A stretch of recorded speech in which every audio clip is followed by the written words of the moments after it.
안녕하세요. 정시훈입니다. 저는 오늘 코로나19가 가져올 기술과 우리 삶의 변화에 대한 강의를 좀 드리도록 하겠습니다. 코로나19가 가져온 변화가 사실은 기술적인 부분도 되게 많지만, 이제 도시라든지 경제라든지 정치라든지 정말 삶의 구석구석에 거의 모든 영향을 미치고 있다고 할 수 있는데요. 그런 부분들을 전반적으로 이해를 하시면서 이런 거에 대응을 하셔야 앞으로 코로나19와 함께, 저는 코로나19 이후란 단어는 옳지 않은 것 같아요. 앞으로도 아마 코로나19하고 우리가 계속해서 같이 가야 될 가능성이 높기 때문에, 그런 차원에서 여러분들한테 좋은 이야기를 좀 들려드릴 수 있도록 노력을 하겠습니다. 일단 가장 먼저 알아야 되는 것은 코로나19라고 하는 사태 이후의 세계의 이제 큰 그림을 한번 보고, 그 다음에 이제 뭐 도시라든지, 그리고 우리 기업들, 그리고 조직, 그리고 개인, 이런 각각의 단위별로 어떤 준비를 해야 될지를 한번 생각을 해보겠는데요. 여러분들 잘 아시는 것처럼 코로나19라고 하는 이 상황이 사실은 뭐 판데믹이라고 그러죠. 전 세계를 대상으로 하는 전염병이 막 퍼져나가는 그런 현상이라고도 이야기를 할 수 있겠지만, 뭐 경제학적 관점에서는 리세션, 공황이라고, 굉장히 단어가 무서운 단어죠. 공황하고 비슷하게도 바라볼 수가 있습니다.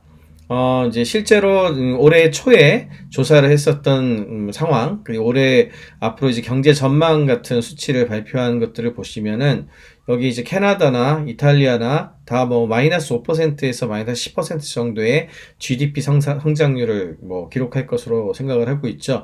이게 어느 정도 수치가 되는 건지 감이 잘 없으신 분들이 좀 계실 텐데요. 우리나라가 아마 가장 어려웠던 시기 중에 하나가 최근 새에서 IMF 때였다, 이렇게 기억하시는 분들 많이 계시죠? IMF 때 우리나라가 한 마이너스 7.8%, 이 정도였어요. 그러니까 지금 이제 코로나19 이후에 팬데믹 이 상황이 마이너스 뭐 5% 이하에서 10%까지 본다는 거는 정말 엄청난 숫자죠. 거의 모든 나라가 우리나라 IMF하고 비슷한 시기를 겪는 거라는 거하고 똑같은 거니까. 그리고 뭐 미국 같은 경우에는 여기는 이렇게 나왔습니다만, 실제 숫자가 지금 1분기, 2분기 나온 것들을 보면은요, 이건 진짜 상상하기 어려운 숫자인데 마이너스 35% 이렇게 나오고 있습니다. 그러면 진짜 너무너무 고통스러운 거죠. 그래서 뭐 이 팬데믹이라고 하는 것이 그 보건 의료의 위기이기도 하지만 전 세계적인 어떤 경제 위기이기도 하다, 이렇게 이야기를 많이 하고 있죠. 또 한 가지는 이게 언제 극복될 수 있을까? 이에 대한 생각인데, 그래도 이제 이것하고 좀 비슷했었던 상황 몇 가지를 한번 보겠습니다. 1958년에 아시안 플루라고 하는 게 있었는데, 이때도 뭐 미국에서만 11만 6천 명 이상이 죽었던 그런 팬데믹 상황이었고요. 그 다음에 아시아에서는 물론 숫자는 그 정도까지는 안 됐지만 아마 뭐 사스라고 많이 들어보셨죠. 홍콩, 광동 지역 중심으로 해서 번졌던 사스가 있었고, 그 다음에 홍콩 독감이라고 1968년에 이것도 참 엄청 크게 번졌었던 인플루엔자가 있었습니다. 이 세 가지 같은 경우에는 대충 한 1년 정도 굉장히 안 좋아졌다가 그 다음 해에는 극복되는 양상을 보여줬었거든요. 근데 지금 현재의 코로나19는 제일 비슷하다고 생각하는 게 1918년에 스페인 독감이라고 부르는 게 그래도 제일 비슷하다고 많이들 이야기를 하고 있습니다.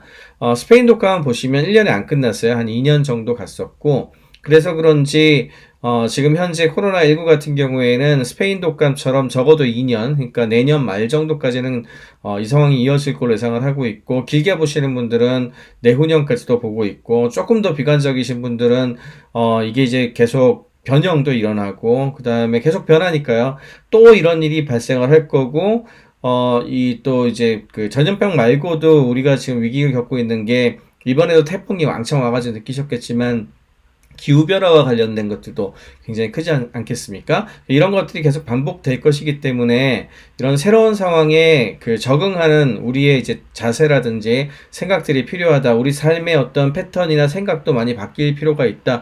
이런 얘기들이 실제로 나오고 있습니다. 한편에서는 이런 경제학적으로 굉장히 안 좋아진 이 상황이 우리 세계의 전체적인 변화를 가져오게 되는데, 전쟁하고 비슷한 거 아니야? 이렇게 물어보시는 분들도 계세요. 그래서 전쟁 같은 경우에는 전쟁 상황에서의 경제는 어떻게 되냐 하면은요, 전쟁할 때 사실은 이겨야 되니까 과학기술이 엄청 빨리 발전을 하거든요. 그리고 사람들이 진짜 기업도 그렇고, 너무너무 열심히 일을 하죠. 그래서 혁신이 빨리 일어나요.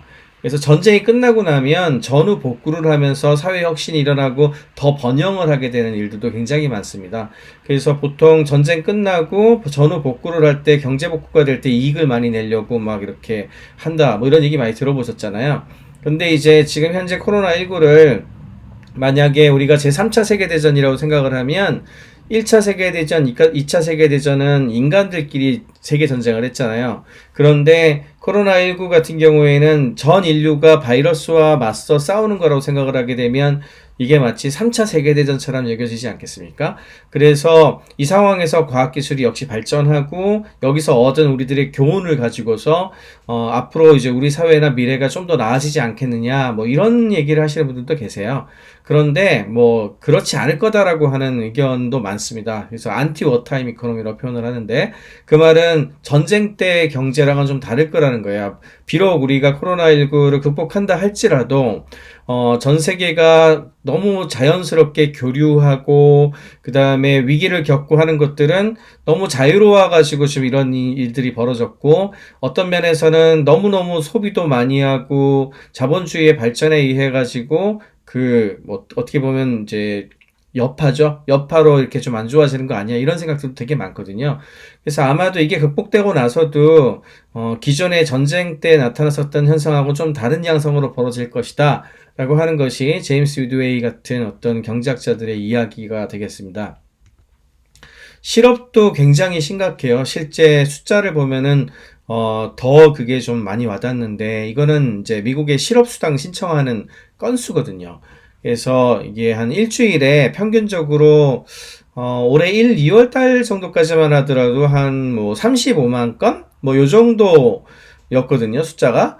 그랬는데 가만히 보시면은 코로나19가 많이 퍼지기 시작하는 시점부터 뭐 굉장히 빠르게 늘기 시작을 해가지고 300만, 600만, 그러니까 뭐 10배도 아니고 20배 뭐 이렇게 늘어난 거죠. 그러니까 진짜 어마어마하게 실업과 관련된 부분에서도 굉장히 많은 사람들이 위기를 겪고 있다는 거를 이렇게 숫자로도 느낄 수 있다는 걸 알 수가 있습니다.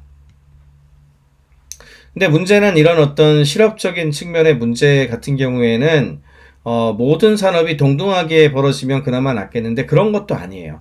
가만히 보면은 어디는 굉장히 위기를 크게 겪고 있고 어디는 좀 덜 겪고 있거든요.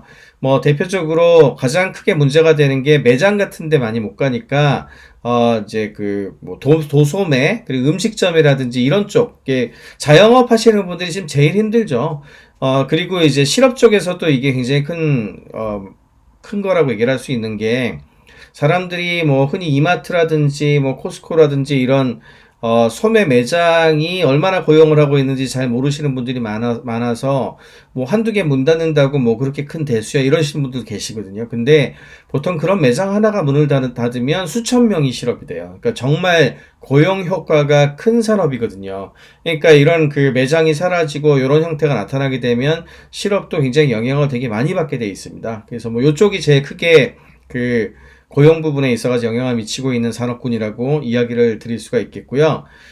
제조 같은 경우에도 물품 판매되는 것들의 양이라든지 그 다음에 전반적인 경기 하강이 있으면 안 좋겠죠? 그래서 제조 같은 경우도 영향을 많이 받는 편이라고 하고 있어요. 상대적으로 교육이라든지 또는 뭐 정부 관련된 일, 공공섹터의 일 요런 쪽이 그나마 좀 덜 영향을 받는다고는 하는데 어쨌든 확실한 거는 굉장히 많은 산업 영역에서 코로나19로 인해서 괴로워하시는 분들이 많다는 걸 우리가 꼭 알아야 됩니다. 물론 이제 개개인별로 뭐 우리는 잘하고 있다 경우에 따라서는 이제 디지털 테크놀로지 같은 경우에는 지금 물 만난 고기처럼 더 잘 되는 회사들도 많거든요. 그런 것들도 있지만 이제 너무 고생하고 안 좋으신 분들도 많기 때문에 이런 것들에 대해서 이제 좀 다들 잘 이해하고 도와주실 수 있는 어떤 그런 부분들을 가지고 있어야 되는 거죠.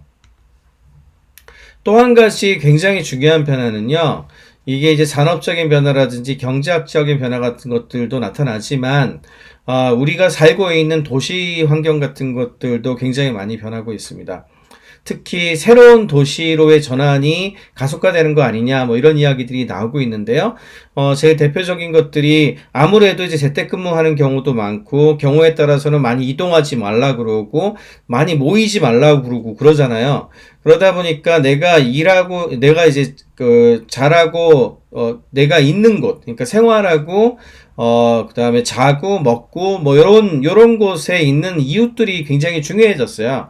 그래서 그 해당 지역에 투자를 하는 게 굉장히 중요해졌고, 두 번째는 밀도가 높으면 피합니다. 그러니까 예를 들어서 우리 서울시 같은 경우에도 그 데이터가 한국신용 데이터나 이런 거 가지고서 좀 측정을 해보면 그 현상이 나타나는데요. 고밀도 도시를 피해요. 그러니까 우리나라 지금 서울 같은 경우에도 뭐 같이 놀려면 옛날에 홍대라든지 명동이라든지 강남역 주 이런 데 갔었잖아요. 근데 그렇게 사람들 많이 모인 곳들이 경제적으로 굉장히 많이 지금 셧다운이 된 상태고, 그에 비해서 많이 좀 밀도가 높지 않고 원래 잘 살던 곳 있잖아요. 뭐 대표적인 곳이 서울로 치면 노원구, 강북구, 도봉구 이런 지역들, 그런 지역들 같은 경우에 상대적으로 타격을 좀 덜 받은 걸로 나옵니다. 또 한 가지는 제가 지인이 이제 실리콘밸리 계시는 분들 같은 경우에는 실리콘밸리도 잘 사니까 굉장히 많이 모였었잖아요. 근데 요즘에는 실리콘밸리는 굉장히 뭐랄까요, 좀 선제적으로 대응을 많이 해서 다들 뭐 이게 1년 이상 갈 것 같으니까 구글이나 페이스북 같은 회사를 보면은 내년 말까지 재택근무 이렇게 하거든요.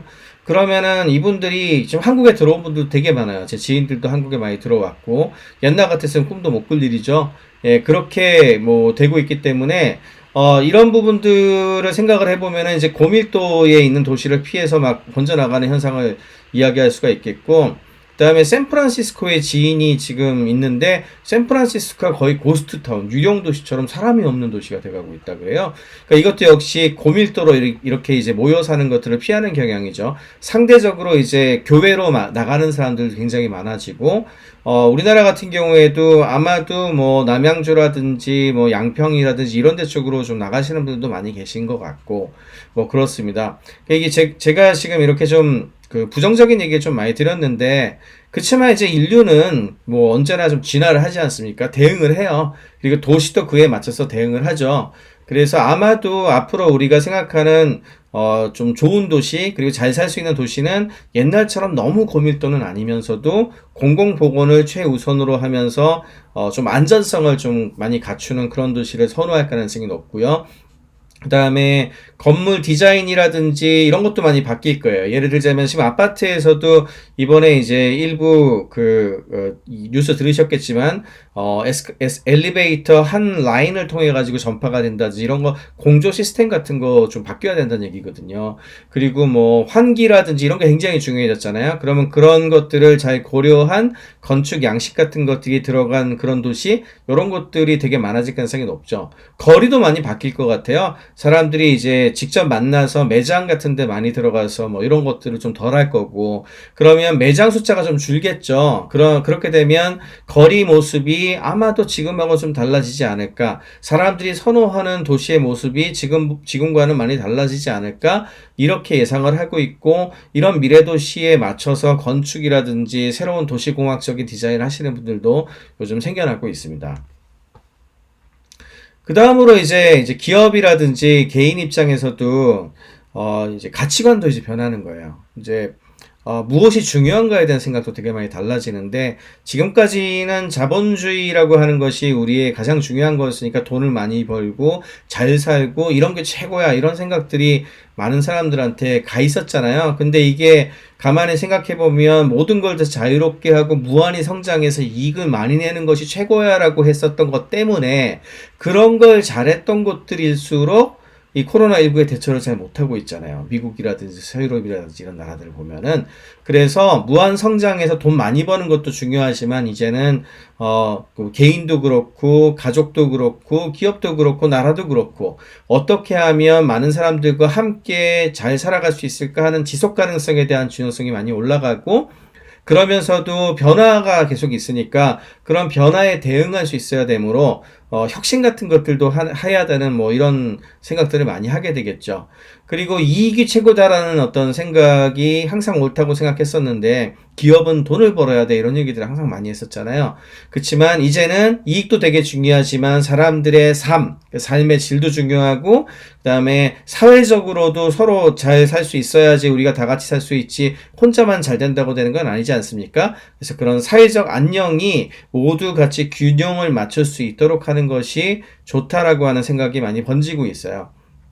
그리고 최근 코로나19와 함께 나타나는 가장 뚜렷한 현상 중에 하나가 기술을 잘 쓰는 곳들이 비교적 이런 걸 잘 극복하고 있거든요. 그래서 기술이라는 것을 두려워하거나 나하고는 별 상관없는 거야 라고 이야기를 하기보다는 기술에 대해서 조금 더 편안하게 생각하고 기술을 나의 친구로 해서 언제나 쉽게 쓸 수 있도록 하는 마음가짐을 가지는 것이 또 굉장히 중요하겠습니다. 그 다음으로 지금 특히 이제 불교 쪽하고 굉장히 연관되는 가치관이라고 저는 생각을 하는데 전에는 가진 것에 대한 것을 되게 중요하게 생각했죠. 누가 무엇을 가지고 있고 내 재산이 이렇게 많고 이런 것들을 자랑하고 그랬었는데 이제는 이게 계속 변화가 되니까 뭐 가진 것보다는 어떻게 될 거냐, 앞으로 어떻게 살 거냐라고 하는 how, 어떻게라고 하는 것에 대한 질문을 많이 하게 됐고요. 그리고 삶에 대해서도 생각을 옛날보다 더 많이 하게 되는 것 같아요. 존재 그 자체에 대한 고민도 굉장히 많고요. 이런 쪽으로 중요성이 이제 넘어갑니다. 조직의 입장에서도 전에는 대량 생산을 하고 그 다음에 뭐 생산성이 좋아야 되니까 그런 거를 하기 위해서 제어를 잘하는 게 굉장히 중요한 그래서 관리 체계라든지 이런 걸 최고로 쳤었는데 지금은 그것보다는 각자 잘해야 되는 게 굉장히 많죠. 그리고 협력을 통해서 해결해야 되는 일들이 너무너무 많습니다. 그렇게 되기 위해서는 진짜 사회적으로도 제일 중요한 것들이 명령체계라든지 이런 것들보다는 상호 간의 신뢰와 존중 같은 것들이 앞으로 더 중요한 가치관으로 자리 잡을 가능성이 높고 개개인들이나 커뮤니티가 굉장히 발전을 해야 지금과 같은 어떤 위기가 계속 닥칠 텐데 그런 거를 좀 잘 대응을 할 수가 있게 되겠죠. 그래서 중요하게 생각하는 것들도 이렇게 많이 변하고 있어요. 그러다 보니까 정치적으로도 큰 변화가 있을 거라는 얘기가 나오고 있습니다. 지금 영문으로 되어 있는 거 제가 캡처를 했는데 아주 유명한 저널이에요. 이게 이제 Foreign Policy라고 하는 저널인데 뭐 우리나라 대통령 선거도 그렇고 미국 대통령 선거도 그렇고 전 세계에 어떤 정치학적 변화가 있을 때 뭐 가장 많이 인용되는 저널입니다. 여기에서도 이제 코로나19 특집을 뭐 다뤘어요. 코로나19와 함께 전 세계의 어떤 역학구도라든지 정치학적인 생각 뭐 이런 부분들이 앞으로 어떻게 변할 것 같으냐 이런 것들을 세계적인 석학들의 어떤 의견을 모아가지고 뭐 이렇게 글을 쓴 거죠. 그렇게 해서 이제 실었는데 그 중에 한 개를 제가 가지고 와봤습니다. 스테판 월트라고 한 분이 특히 이 이야기를 많이 했는데요. 제목부터가 굉장히 좀 쇼킹하죠. 세계가 옛날보다는 덜 개방적이고 번영하고 자유로울 것 같다 이런 얘기를 했어요. 그러면서 여기 보면은 사우스 코리아 얘기가 나옵니다. 한국, 와, 그리고 싱가포르 이렇게 얘기가 나오죠. 무슨 얘기냐면 이 팬데믹을 잘 대처하는 곳들을 봤더니 흔히 얘기하는 지금의 자본주의, 1차 산업혁명, 2차 산업혁명 이후에 크게 성공했었던 자본주의 국가들, 유럽이라든지 미국이 진짜 너무 못하고 있죠. 여러분들도 너무 깜짝 놀라지 않으셨습니까? 소위 선진국이라고 했었던 곳들이 그 서양의 브랜드를 가지고서 우리가 최고야 뭐 이런 게 있었는데 진짜 뭐 미국은 하루에 지금 확진자가 6만 명씩 나오고요. 영국도 10,000명이 넘어가고 뭐 이런 식의 상황이 계속 되고 있다 그러잖아요. 이게 좀 이해가 안 되는 부분이 굉장히 많으시죠. 사실 한국 같은 경우에는 마스크 쓰라고 하면 다들 잘 쓰고 남들을 배려하고 그래서 우리나라는 좀 늘어나는 것 같다가도 계속 잡히지 않습니까? 그런데 어떻게 된 것이 선진국이라고 하는 뭐 이탈리아, 뭐 스페인, 뭐 그리고 뭐 미국 보면은 다 말도 잘 안 듣고 자기들이 잘났잖아요. 그리고 뭐 자기네들이 자유가 중요하고 그래서 마스크 안 쓰고 다니고 다 옮기고 다니고 그걸 보면서 아 이거 뭔가 좀 이상하다는 생각 안 드세요? 그런 거를 우리뿐만이 아니고 서양 쪽에 정치학하시는 분도 느끼시는 것 같아요. 그러니까 이게 물론 이제 여러 가지 그 이유가 있습니다. 우리 동양 쪽이 잘하는. 법적인 측면에서 봤을 때에는 예를 들자면 한국은 메르스 사태 때 뭐 그 전염병이 퍼지는 게 큰 위협이 될 수 있으니까 개인정보 같은 것들 되게 중요하긴 한데, 이런 상황에서는 위기 상황이니까 개인의 정보를 가지고 와서 우리가 트래킹한다 그러는데 추적도 하고 테스트도 하고 이렇게 해서 경우에 따라서는 자가 격리도 시키고 이렇게 해서 관리를 하잖아요.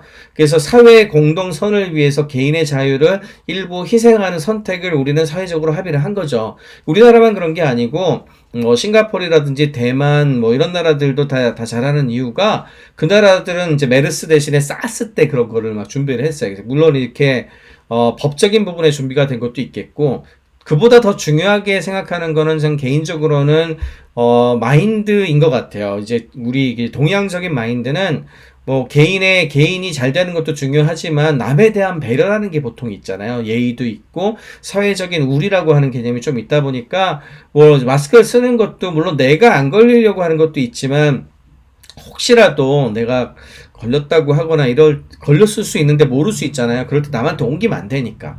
이런 거 배려한다고 쓰시는 분도 굉장히 많지 않습니까? 그래서 그런 부분들이 사실은 이런 위기 상황에서는 훨씬 더 잘 극복하더라는 거죠. 그러니까 개개인의 자유를 중시해서 역량을 끌어내는 거는 미국이나 서양식 그런 게 굉장히 잘 됐을지 모르겠지만, 위기 상황에서는 다 같이 극복을 해야 되니까 다 같이 극복하는 거는 동양적인 어떤 그런 접근이 더 낫더라, 이런 얘기들이 나오고 있고, 그걸 통해 가지고 이제 동양 쪽에 대한 어떤 그 생각들에 다시 생각해보는 그런 계기들이 요즘 많이 되고 있는 것 같아요. 그러면서 초글로벌화 시대가 끝난 거 아니라는 얘기까지 많이 하고 있습니다. 산업 각각을 쳐다봐도요, 좀 진짜 너무 큰 변화가 많은 것 같아요. 예를 들어 지금 보여드리는 그래프 진짜 어마어마하게 푹푹 떨어지는 그래프인데, 이거 이제 항공사 관련된 거죠. 일부는 항공사 주식을 너무 많이 떨어졌기 때문에 지금 사자 이런 얘기 하시는 분도 좀 계신데, 워렌 버핏 같은 분들이 사실은 굉장히 유명한 투자자잖아요.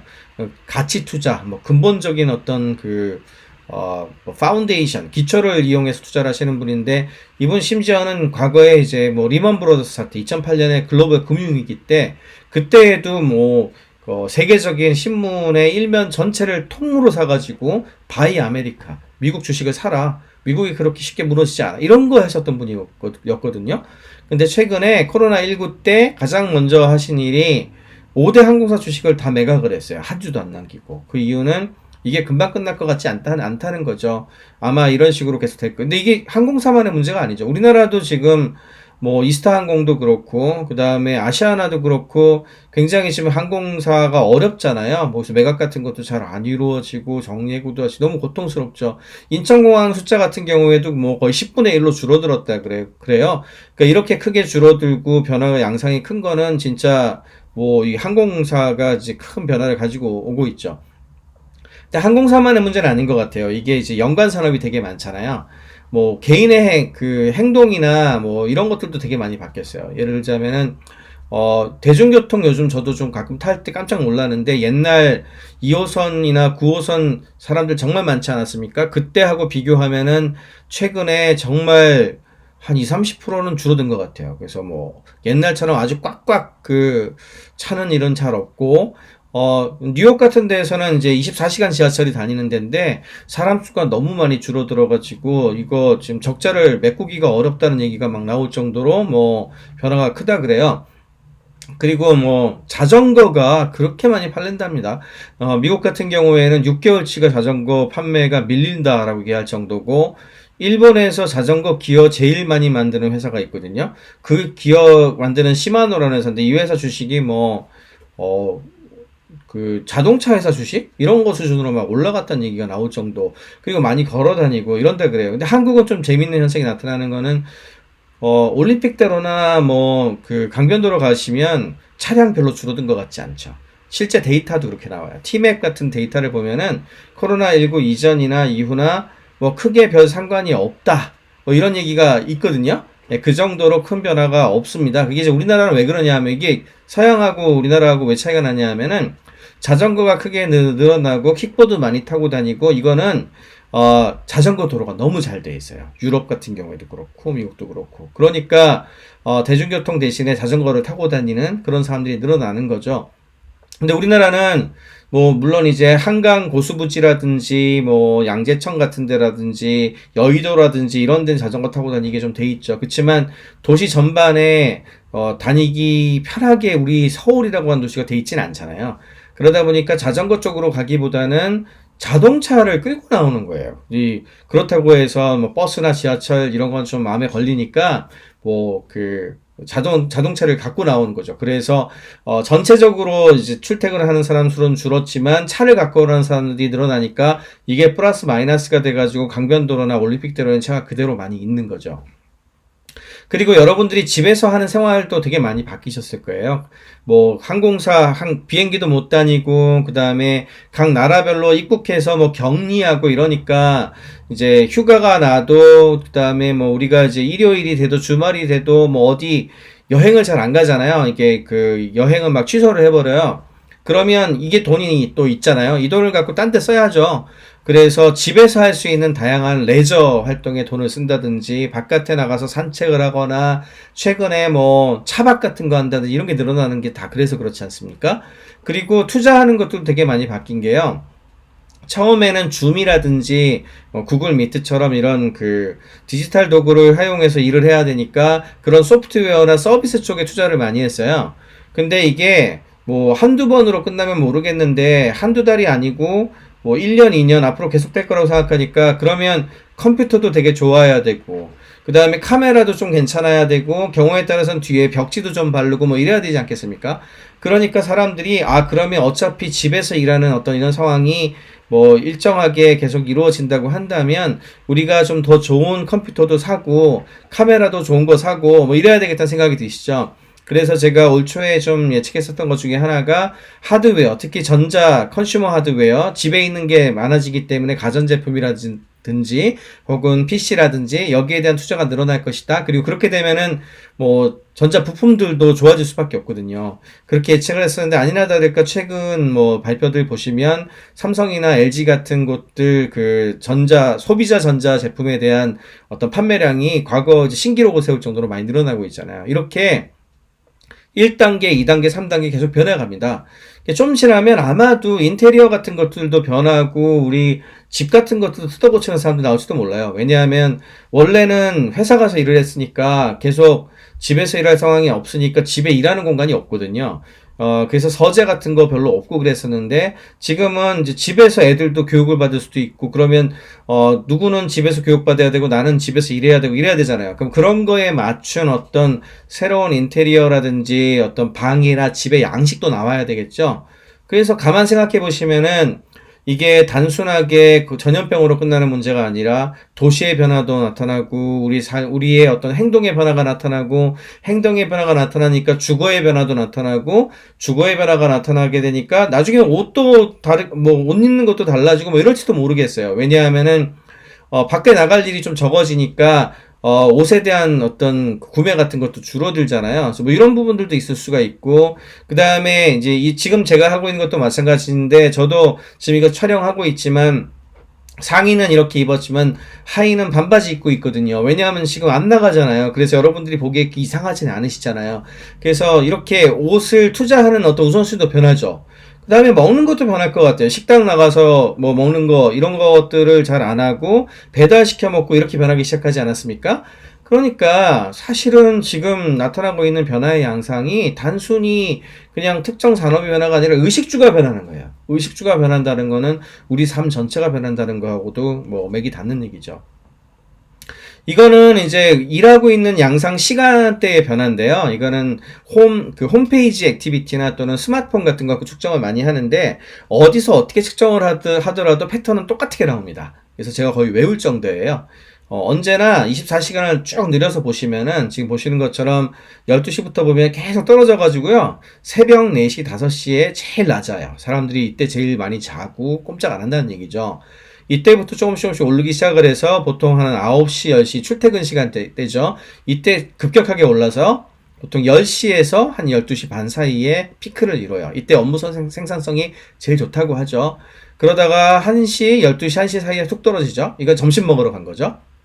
그 다음에 다시 올라가서 2시, 3시 이때 다시 올라와요. 그치만 한 10시, 11시 이때보다는 낫죠. 그래서 생산성은 역시 이때가 제일 좋습니다. 그러다가 퇴근 시간대 되면 쭉쭉 떨어져요. 그러다가 저녁 먹을 때 저녁 먹고 나서 한 9시, 10시에 다시 좀 올라요. 아마 밥 먹고 나서 뭐 딴 거를 한다든지 뭐 넷플릭스 같은 걸 본다든지 이럴 수 있겠죠. 그 다음에 또 쭉쭉 떨어져요. 이게 이제 일반적인 패턴이에요. 어떻게 조사를 하더라도 이 패턴은 전 세계가 별로 크게 다르지 않습니다. 근데 이 그래프는 뭘 보여드리는 거냐 하면 여기 파란색이 코로나19 이전 2019년이고요. 이 녹색이 2020년이에요. 이거 굉장히 많이 변한 겁니다. 1년 사이에 이렇게 크게 차이 나는 게 없거든요. 변화 양상을 그래프로 보시면은 여기 그 높았던 건 낮아지고 낮았던 건 올라갔죠. 이 말은 우리가 일하는 시간에 경계가 사라지는 현상이라고 해석을 하실 수가 있어요. 그러니까 24시간 내내 일하는, 특별하게 언제 꼭 일해야 된다는 게 많이 사라지고 있다는 거죠. 그래서 이제 일하는 거와 관련된 시간 패턴도 굉장히 많이 변하고 있다는 거, 이것을 꼭 명심하셔야 됩니다. 비슷한 내용인데요. 미국의 어떤 주별로 이거는 이제 가장 작은 동그라미가 20% 정도가 일하는 공간이 이제 원래 일하던 공간, 이제 회사라고 치면 회사 바깥에서 일하는 시간을 따져본 거예요. 그게 한 20%가 되는 게 여기 이제 제일 작은 동그라미고, 큰 동그라미가 50%를 넘어가는 시점을 이야기를 하는 거예요. 그러면 3월달 전까지만 하더라도 거의 없었죠. 그런 일이. 대부분 회사에서 일하는 거지 무슨 딴 데서 일해. 이런 느낌이란 말이에요. 그러다가 3월 초에 조금씩 워싱턴주에서 시작을 해서 3월 이제 중순 넘어가니까 이제 거의 50%가 넘기 시작을 하죠. 근데 이 순서가 보면은 워싱턴주에서 시작해서 캘리포니아, 뉴욕, 일리노이, 여기는 시카고가 있습니다. 이렇게 진행이 돼서 아이다호까지 가는데, 아이다호가 옐로스톤 국립공원이라고 미국에서도 진짜 시골이에요. 정말 미국 최고 시골까지 이제 가는데 3월 말 정도까지 간 거죠. 이게 무슨 순서인지 아시겠습니까? 이게 코로나19가 퍼져나간 순서입니다. 워싱턴주의 시애틀주에서 제일 먼저 환자가 발병을 했고요. 그 다음에 실리콘밸리 쪽으로 옮겨갔다가 뉴욕에서 엄청 많이 퍼지고 시카고 이렇게 갔거든요. 그러니까 코로나19가 퍼지는 것과 집에서, 그러니까 회사에서 일하지 않고 다른 곳에서 일하는 시간이 늘어난 것의 연관성과 상관관계가 아주 높게 나타납니다. 이렇게. 이걸 이제 유럽 쪽의 그 변화로 가지고 와도 비슷해요. 이탈리아에서 제일 먼저 그런 변화가 나타나기 시작을 하고, 스페인, 그 다음에 독일, 이렇게 가죠. 예, 이게 이태리에서 제일 먼저 유럽엔 퍼졌잖아요. 아마 뉴스 보신 분들은 아실 거예요. 스페인은 그 다음에 갔고요. 근데 좀 이상한 건 영국이 좀 이상해요. 그죠? 영국이 이렇게 좀 뒤로 밀려 있는데, 그 이유는 뭐냐면 시작은 비슷했는데 뒤로 밀려 있죠. 왜죠? 예, 영국이 초반에 스웨덴과 함께 그다지 뭐 적극적인 정책을 펼치기보다는 그냥 다 걸릴 거니까 걸리시는 분들은 할 수 없죠. 뭐 거의 이런 식으로 대응을 했었거든요. 그러다가 보리스 존슨이라고 영국 총리가 걸려가지고 트럼프보다 더 했죠. 뭐 중환자실까지 갔다 오셨으니까. 그런 일이 벌어지고 하니까 그 뒤에 좀 부랴부랴 정책을 하는 바람에 이렇게 뒤로 좀 밀렸어요. 하지만 역시 여기서도 명확하게 코로나19의 그 퍼져나가는 양상하고 일하는 어떤 시간대, 그 특히 그 원격 근무하는 양상이 변한다는 걸 보여주는 그런 그래프가 되겠습니다. 그러면 코로나19하고 뭐 한 몇 년 전부터 나왔던 4차 산업혁명 또는 디지털 트랜스포메이션, 디지털 기술의 변화, 이런 거는 어떤 관계가 있을까요? 이거에 대한 얘기를 드릴게요.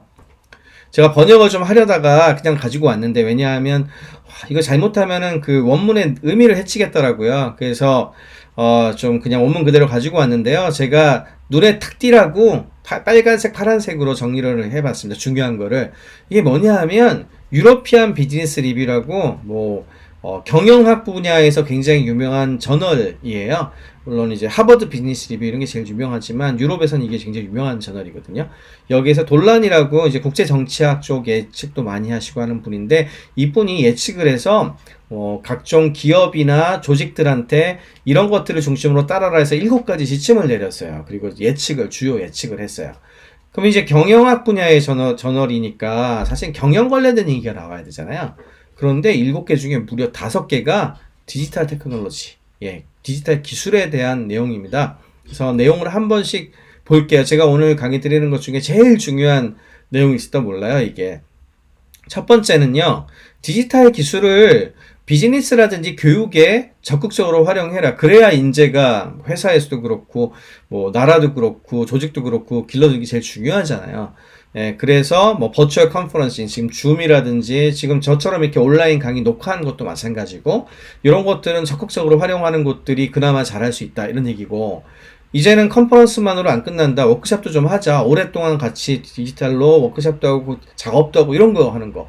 그런 워크숍 관련된 것들도 필요하고, 그 다음에 아까 제가 잠깐 언급해드렸죠. 집에서 일하는 상황이 높아지니까 집에서도 그 일할 수 있는 홈 오피스를 만들어야 되는 거, 이런 부분들을 지원하는 거, 이게 되게 중요하다. 그리고 교육도 학교 못 가는 경우 많잖아요. 대학도 못 가는 경우 많고. 그러니까 집에서 교육을 받을 수 있도록 하는 홈 베이스드 에듀케이션도 굉장히 중요하다. 근데 저도 예측해서 쓰라 그랬으면 이건 꼭 썼을 것 같아요. 1번. 이게 1번입니다. 2번은 굉장히 멋지게 썼는데, 스마트 머신과 인간의 협력. 근데 지능적으로 협력해. 되게 멋있게 썼는데, 아마 보통 사람들은 그냥 AI 썼을 것 같아요. 인공지능이 중요하다. 디지털 기술이 많이 보급이 되잖아요. 그럼 인공지능이 점점 중요해져요. 왜 그러냐? 우리가 이제 지금 저도 이걸 녹화를 하고 있잖아요. 만약에 제가 강의를 하는 것들을 대면으로 했으면 여러분들이 그때 와서 듣고 그냥 잊어버리셨을 거예요. 그리고 이걸 다시 분석을 하거나 이럴 수 없었겠죠. 왜냐하면 데이터로 남지 않았으니까. 근데 이렇게 녹화를 해놓으면요, 나중에 인공지능 기술이 좀 좋아지잖아요. 그러면 제가 얘기한 게 글로도 나올 수 있고요. 그 다음에 글뿐만이 아니죠. 요약을 할 수도 있고요. 하이라이트만 편집을 해서 볼 수도 있고, 키워드 뽑아내가지고 이게 중요합니다라고도 할 수도 있어요. 그러면 그게 기록으로 남아서 AI가 결합을 하게 되면 훨씬 가치가 높아지겠죠. 그래서 AI 기술이 디지털하고 되게 연결이 잘 돼요. 그래서 이런 것들이 많아지면 많아질수록 AI 기술은 굉장히 중요해집니다. 근데 단순히 AI가 중요해라고 쓰지는 않고 뭐라고 했냐 하면은, 그런 AI하고 인간하고 잘 협력하는 게 결국엔 제일 중요해. 그러니까 당신네들이 AI 같은 기술에 대해서 잘 익히고 그걸 잘 활용하는 인재들이 많은 기업이나 조직이 된다면 이런 위기를 극복하는 데 큰 도움이 될 것이다. 이런 얘기를 한 거예요. 근데 저도 아마 이 얘기도 썼을 것 같아요. AI가 중요하다는 건 확실한 얘기니까요. 세 번째. 이때부터 제가 참 놀랐습니다. 세 번째 뭐라 그랬냐 하면, 디지털 채널. 지금 보여드린 이런 디지털 채널을 활용해서 소통을 해라. 그게 직접 만나는 것보다 이제는 제일 중요한 게 됐다. 맞는 것 같아요. 저도 이제는 직접 만나는 걸 좀 꺼리게 되더라고요. 아무래도 이제 옮길 가능성도 있고 그러니까. 그렇다고 해서 안 만날 수는 없잖아요. 그렇게 커뮤니케이션 해야 되니까. 그래서 일단 이메일 같은 것들을 제일 먼저 하는 것 같고요. 전화 받는 것보다도 이메일이 중요해지는 것 같아요. 그리고 이제 내용이 좀 괜찮으면, 우리 이제 디지털로 컨퍼런스 같은 거 연결해가지고 좀 회의합시다, 화상회의합시다 이러는 거죠. 그럼 화상회의를 해서 괜찮다 그러면 실사를 갈 수도 있고, 그때 이제 훨씬 줄어든 다음에 이제 직접 만나기도 하고, 혹은 어떤 게 있을까요? 계약서 같은 거 쓰는 것도 지금 인터넷으로 할 수 있거든요. 도장 안 찍고. 일본도 좀 도장 찍는 거 없애라 그러고 있잖아요. 그렇게 하게 되면은 이제 굉장히 달라지겠죠. 또 한 가지가 제가 충격적으로 받아들였던 건데, 예를 들어서 이제 뉴욕 같은 경우에 브로드웨이 쇼가 내년 상반기까지 지금 중단돼 있어요. 근데 브로드웨이 쇼 관련된 그런 문화 인력들이 뉴욕에 8% 가까운 일자리를 만든 거더라고요. 근데 이게 노래 부르는 사람이나 공연하는 연극 배우나 이런 사람들, 뮤지컬 배우 이런 사람들 뿐만이 아니고 관련된 것들이 다 합쳐지니까 이렇게 많은 거거든요. 그러면 이제 그 사람들 지금 일자리 다 사라진 거잖아요. 큰일 났죠. 한국도 연극 배우라든지 또는 콘서트 하시는 분들 타격 되게 많이 받았죠. 그런데 그뿐만이 아니에요. 여러분들이 예를 들어 무슨 행사 같은 거를 할 때, 우리 무슨 제품 런칭해서 이럴 때 사람들 모아가지고 이벤트도 하고 나눠주기도 하고, 그 다음에 사진 찍어서 PR 자료 뿌리고 이러잖아요. 근데 그런 부분들을 지금 못하죠. 사람들 모으면 안 되니까. 그러면 이거 손 빨고 있어야 됩니까? 아니죠. 만약에 우리가 유튜브라든지 혹은 페이스북이라든지 이런 것들을 되게 잘하고 있었다면, 우리는 디지털 채널이 있으니까 고객들하고도 이걸로 직접 소통할 수 있습니다. 이럴 수 있잖아요. 그러니까 그런 것들은 잘 대응을 하게 돼 있어요. 예를 들어서 아까 콘서트 하시는 분들 같은 경우에도 다 잘 안 될 것 같은데, 최근에 BTS라든지 아이즈원이라든지 이런 친구들 보면은 그냥 디지털로 그냥 공연하죠. 좋은 점도 많아요. 원래 한 잠실 종합운동장에서 예를 들어 한 10만 명씩 이렇게 들어오게 해가지고 공연을 했었다. 그러면 한 20만 원씩 내고 했다 그러면 지금은 그렇게는 못하지만 전 세계를 대상으로 디지털 공연할 수 있으니까 그 들어오는 입장객을 10만 명이 뭐야 100만 명, 1000만 명 할 수도 있죠. 그렇게 해도 전혀 문제가 없잖아요. 그리고 가격을 좀 낮출 수가 있고 그러다 보니까 뭐 재밌는 아이템도 되게 많아져요. 같이 응원하기 위해서 뭐 응원봉 같은 것들이 인터넷에 연결돼 가지고 같이 짝짝짝짝 하는 것들도 나오고요. 그다음에 제가 아는 친구들 보니까 근처에 어떤 공연 같이 볼 수 있는 곳들 방을 잡아 가지고 이렇게 그 같이 환호하고 뭐 이런 것들도 하고 그러더라고요. 이렇게 문화가 바뀌는 거죠. 심지어는 그 서명하는 거 있죠. 서명이 아니죠. 사인회. 사인회 같은 경우에도 사람들 모이면 안 되니까 지금 사인회 같은 것도 뭐 대체 못 하거든요. 근데 팬들하고 만나야 되는데 어떻게 하느냐? 저 깜짝 놀랐는데요. 줌 사인회라는 게 생겼어요. 심지어는 일본의 줌 사인회 같은 것들을 여는데 한국에서 지원을 해요. 왜? 일본에는 못 가지만 디지털로 일본 가는 거는 별 상관없잖아요. 예, 그렇게 해가지고, 뭐, 사인은 이제 언제 날라오냐면은, 이렇게, 그, 택배로 날라와요, 집으로. 주소로 해서 당첨이 되면은, 그, 시간을 주거든요. 30초 단위로 하더라고요. 예를 들어, 9시 39분 30초. 이때 대기를 하고 있다가, 그 시간 딱 되면 내 얼굴 딱 나가고, 나는 누구예요? 얘기하고, 저쪽에서는 아이존 누구예요? 얘기하고, 인사하고 막 수다를 떨다가, 고맙습니다. 이렇게 하고 나서, 이제, 그 서로 얼굴 통성명하고 얘기하고 그 다음에 사인이 날라오는 거죠. 이거 15만 원씩 받아요. 그러니까 이런 걸 잘 활용하는 곳들은 여전히 이걸 할 수 있는 거죠. 이런 것들을. 그러니까 디지털 채널을 디포트로 잘 활용하는 것들이 굉장히 또 중요한 팁이 되고 있습니다. 생산이라든지 소비 같은 경우도 되게 많이 변해요. 옛날보다 훨씬 대규모로 갖고 있으면 변동성이 심하니까 잘못하면 재고로 남을 수 있죠. 요즘 이제 마스크 같은 경우가 대표적인데 너도 나도 마스크가 필요하다 그러니까 올 초에 마스크 기계를 가지고 와서 왕창 만들었다가 지금 상황이 변하니까 어떻게 할 수가 없게 돼 있죠. 이처럼 변동이 심할 때에는 너무 한꺼번에 돈을 투자를 많이 하고 많이 갖고 와서 싸게 많이 가져오는 게 중요한 게 아니고 필요로 할 때 필요로 하는 만큼 생산해서 주는 게 중요하거든요. 그렇게 딱 맞춤형으로 뭔가를 할 수 있도록 하는 그런 게 되게 중요해질 것이라는 얘기를 했고 마지막으로 이제 알고리즘과 관련된 그런 컴퓨터 프로그램과 관련된 어떤 그 기술이 되게 중요해지니까 그런 플랫폼하고 내가 같이 만든 것이 나올 거 아닙니까? 예를 들어 음악이 나올 수도 있고 글이 나올 수도 있고 작품이 나올 수도 있고 솔루션이 나올 수도 있겠죠. 얘네들의 오너십이 과연 옛날처럼 니네 거냐 아니면 플랫폼을 제공한 회사들과 같이 가지고 있느냐 뭐 이런 것에 대한 얘기들도 나오고 있어요. 이것처럼 앞으로 기업 환경에서부터 시작을 해서 조직의 모든 환경들이 과거와는 크게 달라질 거니까 그에 대한 대비를 하라는 이야기를 하고 있습니다. 프로스터 앤 설리반이라고 이곳은 어디냐면 그 세계적인 컨설팅 기관이거든요. 여기에서는 코로나19와 함께 굉장히 중요한 10대 기술을 꼽았어요. 이걸 다 설명드리면 오늘 시간이 많이 모자라기 때문에 제가 그냥 간단하게 이름만 좀 알려드릴게요. 인공지능 중요하다. 아까도 말씀 많이 드렸죠. 인공지능 항상 나오고요.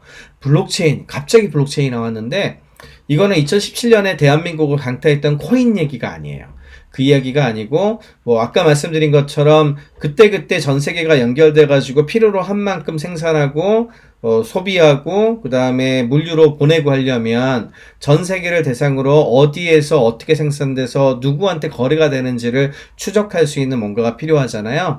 그래서 한국 같으면 공인인증서나 이런 걸로 할 수 있을지 모르겠지만 전 세계를 대상으로 해서 누가 샀는지를 알아야 되는데 그걸 다 통제하는 곳이 없잖아요. 그게 분산해서 해줘야 되는데 그런 걸 도와주는 기술이 블록체인 기술이에요. 그리고 어디에 무슨 물류가 갔는지를 체크하는 것도 블록체인이 되게 좋아질 수 있고 그래서 중요하다고 좀 보고 있습니다. 챗봇도 이제 디지털로 뭘 많이 하기 시작하면 챗봇이 나와가지고 중간에 좀 걸러주고 그러면 훨씬 효과적이겠죠? 그래서 좀 얘기가 나오고 있고 증강현실, 가상현실 이거는 옛날부터 많이 나왔던 얘기인데 이제 쏙 들어가는 것 같았어요. 사실은 뭐 잘 안 되니까. 그런데 최근에 또다시 각광받을 걸로 예상을 하고 있습니다. 왜냐하면 지금 여러분들도 2D로 좀 저하고 뭔가 하고 계시잖아요. 근데 이거보다는 훨씬 현실적이고 진짜 보는 것처럼 만나서 뭔가 하고 싶은 경험을 더 좀 좋게 만들고 싶으시죠? 그래서 단순히 컨텐츠나 게임하는 게 아니고 일할 때, 회의할 때, 같이 작업할 때 쓰라고 증강현실이나 가상현실 기술이 중시될 것 같다는 얘기를 하고 있습니다. 3D 프린터가 나온 이유는 다품종 소량으로 그때그때 생산하려면 3D 프린터 기술이 중요해요. 그리고 드론은 개인화된 이동 수단으로서도 되게 가능성이 높아지고 있고, 그다음에 감시라든지 뭐 이런 것도 되게 중요할 수 있어서 나오고 있고요.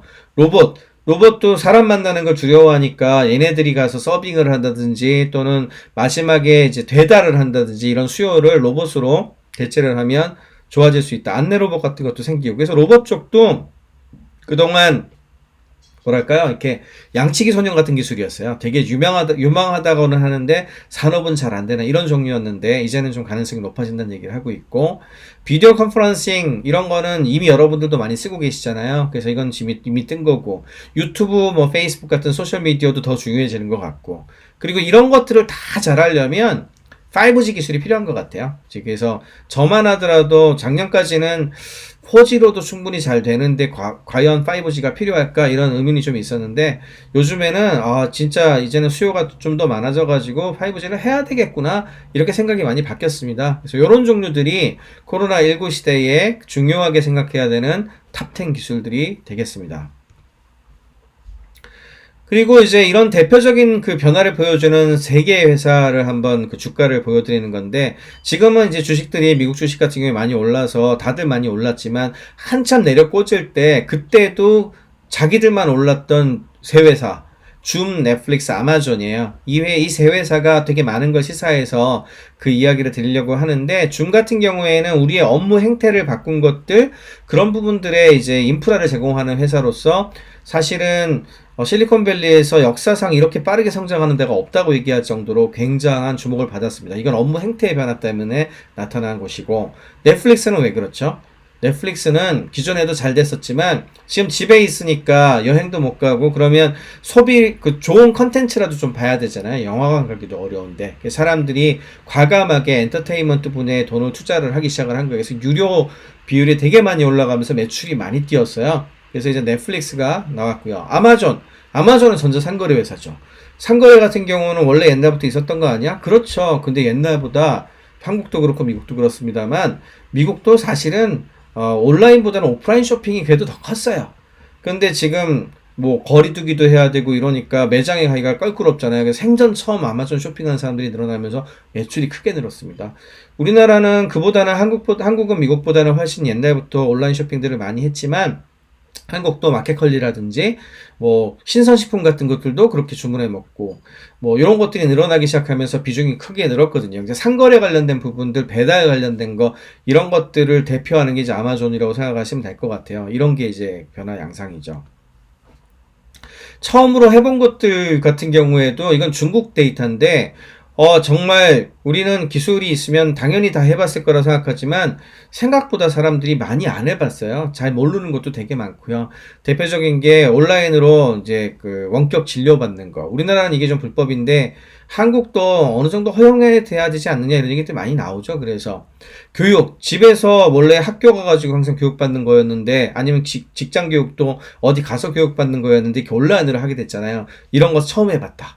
야, 이렇게 많아요. 그리고 뭐 텔레커뮤팅, 이거는 이제 재택에서 근무하는 거 얘기하는 건데 이렇게 많고, 처음으로 온라인으로 뭐 영화라든지 게임 같은 거 하는데 돈을 지불해 봤다. 이것도 이렇게 많고요.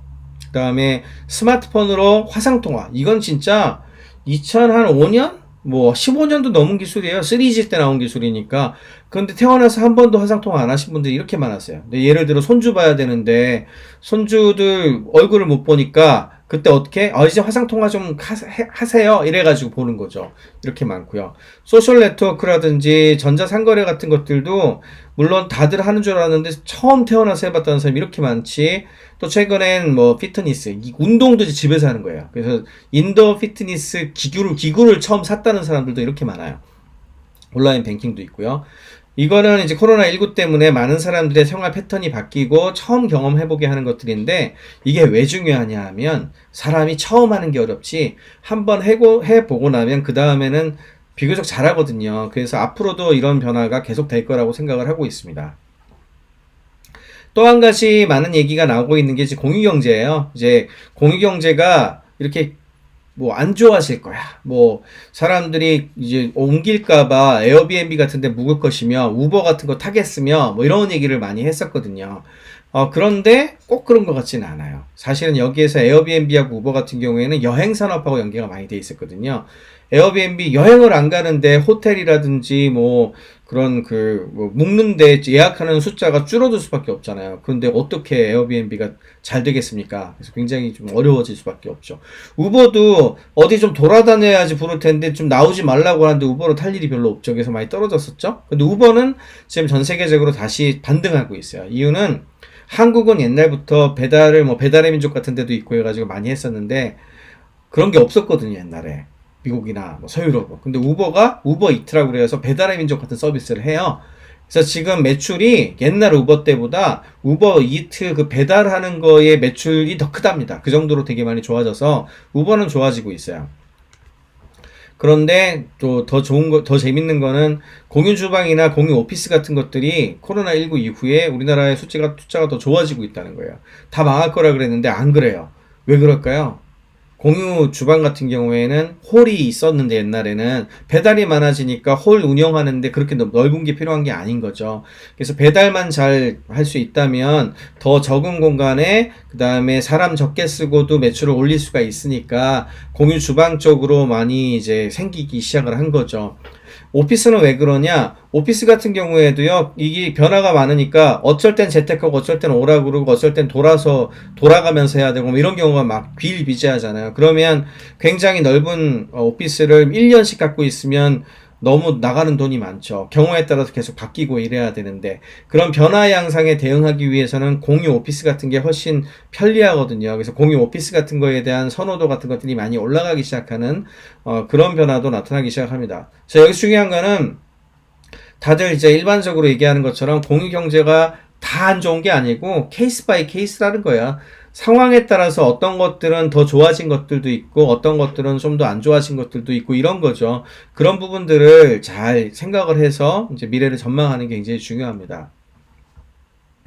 자, 지금부터는 우리가 이렇게 큰 변화를 겪고 있는데 우리 삶에 있어서 각각의 어떤 사람들마다 무엇을 준비해야 될지 한번 생각을 해볼게요.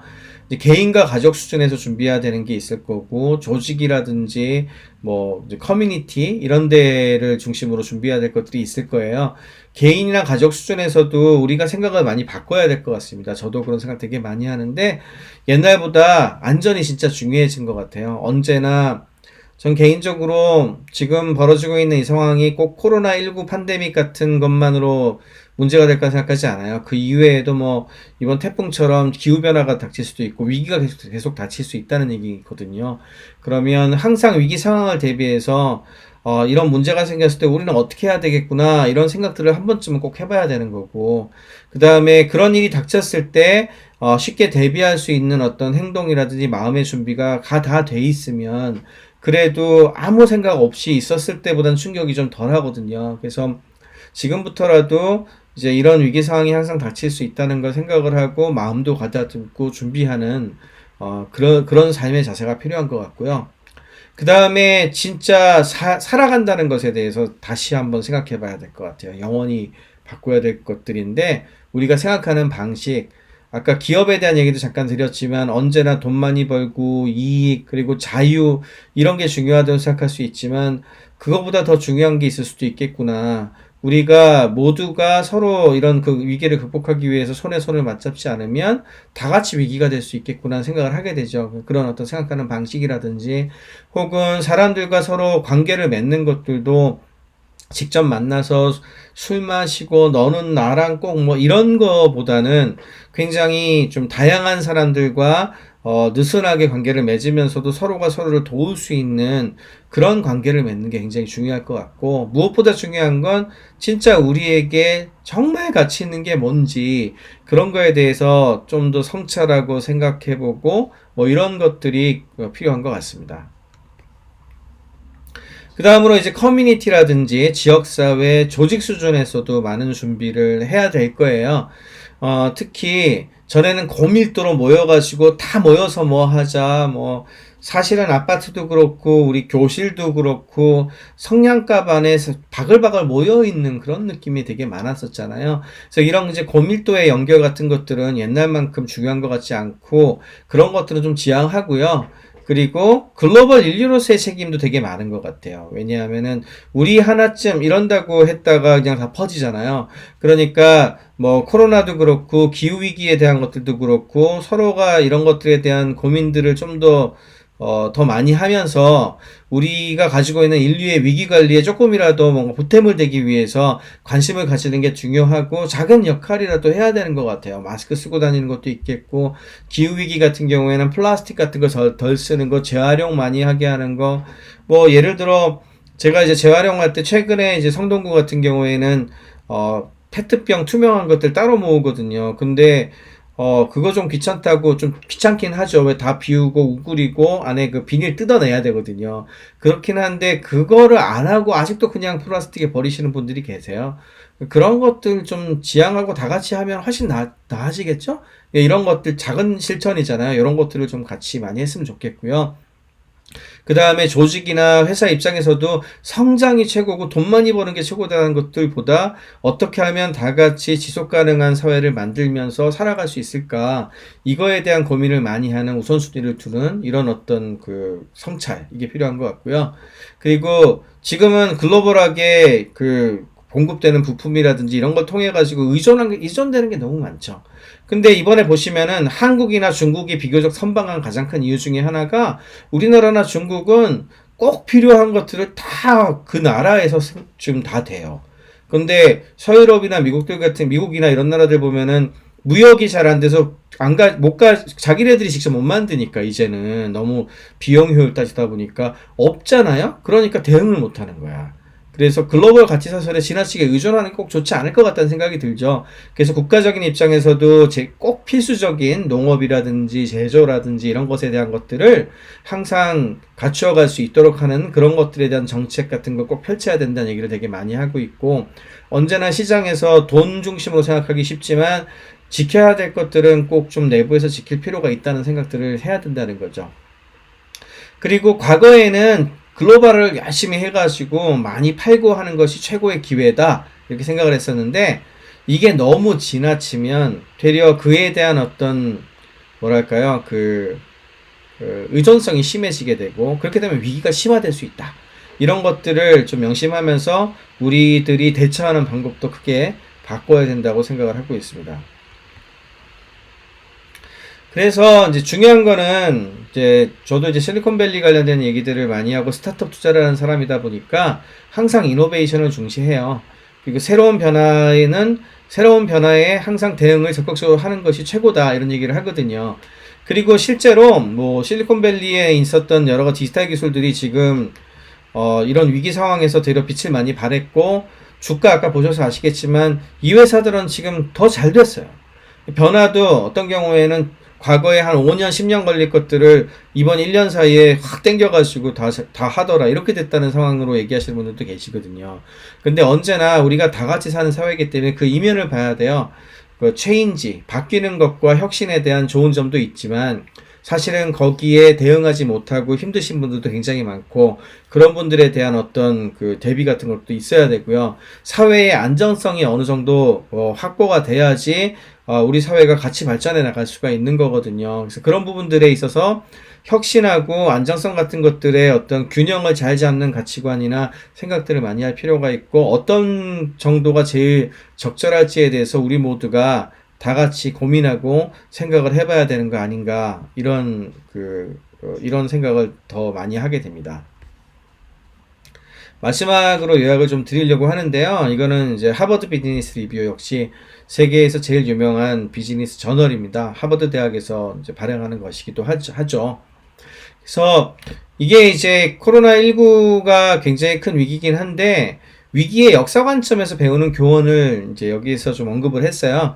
과거에 사스 같은 것부터 시작해서 여러 가지 위기들이 많이 있었기 때문에 경제학적 관점, 미시경제학적인 관점, 거시경제학적인 관점, 정치적 관점에서 우리가 과거의 교훈을 삼아서 대비해야 되는 어떤 이야기를 정리를 한 게 있는데, 이 이야기를 마지막으로 드리고 저의 강의를 마칠까 합니다.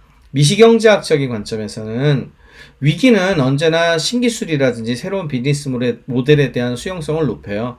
그러니까 움츠리고 있는 것들도 뭐 움츠리고 있는 것이 너무 민지상정이죠. 그게 일단 처음에 반응인데 그렇게만 머물기보다는 새로운 어떤 시도 같은 거를 하면서 많은 기회를 한번 탐색하는 것도 되게 중요하다는 얘기. 사스 같은 경우에 중국에서 전자상거래가 발전하게 되는 가장 큰 원인이었다 그래요. 그때 락다운을 시켰는데 원래는 매장 가서 샀던 거를 못 사잖아요. 그러니까 전자상거래를 시켰다고 그러더라고요. 그때 알리바바가 떴어요. 그래서 뭐 이런 것들.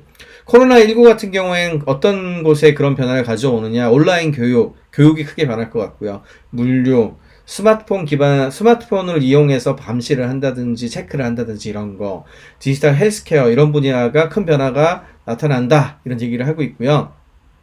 거시경제학적인 관점에서는 글로벌한 가치 사슬이 이제 분산화가 돼서 각자 처리해야 되는 것들이 굉장히 많아졌고 그런 모델들이 분절화되고 있다는 것을 명심을 하고 대비를 해야 된다는 얘기를 하고 있습니다. 정치학적으로 봤을 때는 정치적인 측면에서는 과거보다 취약한 기관들이 되게 많아졌고 노출도 많이 되고 있어요. 그러다 보니까 정치적인 힘의 균형도 달라지는데 이런 걸 잘 이해를 하고 대비를 해야 된다는 얘기고 위기는 양쪽 면이 다 있다고 얘기를 하고 있습니다. 선한 측면에서 보자면은 더 많은 협력을 요구해요. 같이 많이 협력을 해야 이 위기를 같이 극복할 수 있거든요. 그렇지만 지리적 정치적 파워가 양극화가 된다든지 단절도 초래할 수가 있죠. 지금 보시면은 미국이나 중국이 뭐 대립하는 것도 이거하고 좀 사실은 좀 연관돼 있잖아요. 이런 부분들이 모두 있다는 것들을 인지를 하고 여기에 잘 대비하는 개인 수준에서도 그렇고 가족 수준에서도 그렇고 조직 수준에서도 그렇고 국가 수준에서도 그렇고 이런 것을 대비할 수 있는 삶의 지혜를 가지셔야 될 것 같습니다. 그래서 지금 코로나19가 단순히 앞으로 한 1, 2년 안에 끝난다고 생각하지 마시고 여러분들의 삶에 대해서 다시 한번 생각하게 만드는 그런 계기가 되기를 바라면서 저의 강의를 마치도록 하겠습니다. 감사합니다.